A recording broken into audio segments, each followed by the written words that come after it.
So in this tutorial, we're going to look at how to create a special object and have a command block or an NPC deliver it to the player. So first thing we're going to have to do, in this chest we have some rusty keys, and that's going to be our key for this, but this can be literally anything.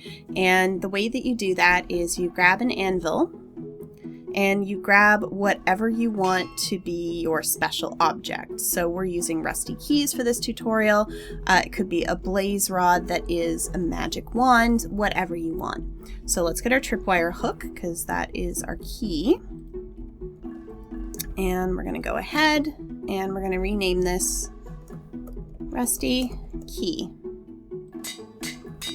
And hopefully that matches the other ones in this chest. Yep, it does. All right, so that's step one. Step two is this structure block right here. So this structure block, I've just placed it one block above the ground just by putting a block down, putting the structure block on top of it, and then getting rid of that block underneath.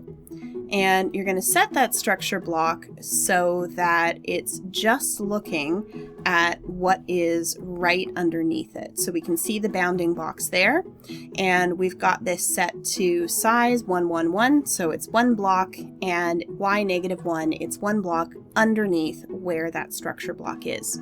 And again, you can name this anything. Simpler is better. Avoid naming it 2 words. So this we're saving as key 1. We're not going to hit save just yet, because what you have to do is take your named object and you're going to throw it underneath that block. I'm going to move far enough away. I'm not going to vacuum it back up into my pockets. And there we can see that it's successful because we can now see the key. So if we go down just a couple of settings to check, so we want to make sure entities are included or it's not going to register that key. And we're going to save to disk to make sure that it's going to be able to access it outside of this session. And then we're just going to go ahead and hit save, and our structure is saved, and we can exit out. So now that is saved, now even when it despawns, so we'll grab this and throw it in the chest so we know there's nothing in that block, we can program command blocks to give it to us. And there's 2 approaches you can take. It's going to vary depending on what you want to do. So variant 1, in this command block, we have this command. We don't need the slash, I just put it in there out of habit, because you can always check the command in the console to see if it works first.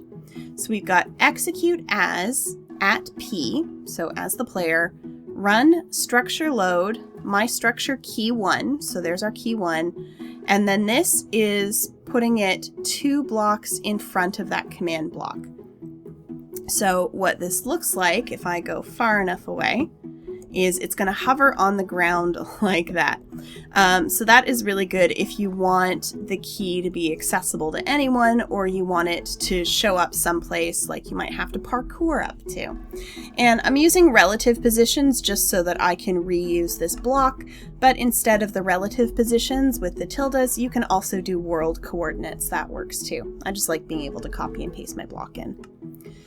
So the other option is to encode this into an NPC. So it's using pretty much the same command, and it is going to, if I go far enough away, it should, no, I'm not far enough away yet. There we go.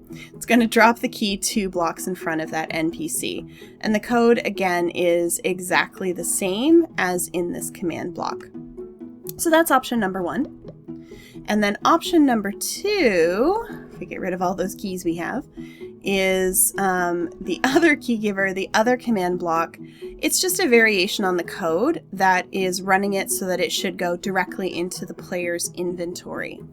So again, this one is execute at p, run structure load my structure key 1, tilde, tilde, tilde. That's now in relation to the player and not the command block, because it's at instead of as.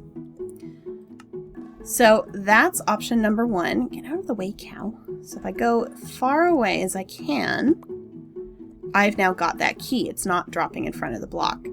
And then this NPC does pretty much the same thing with one variation.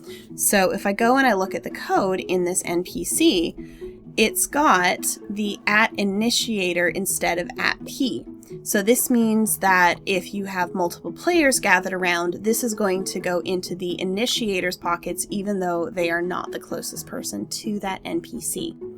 So that's how we create and distribute our special key or special item. And in the next few videos, we'll go over a couple of things you can do with that special key, and there is a preview of that right over there. So we'll see you in the next one.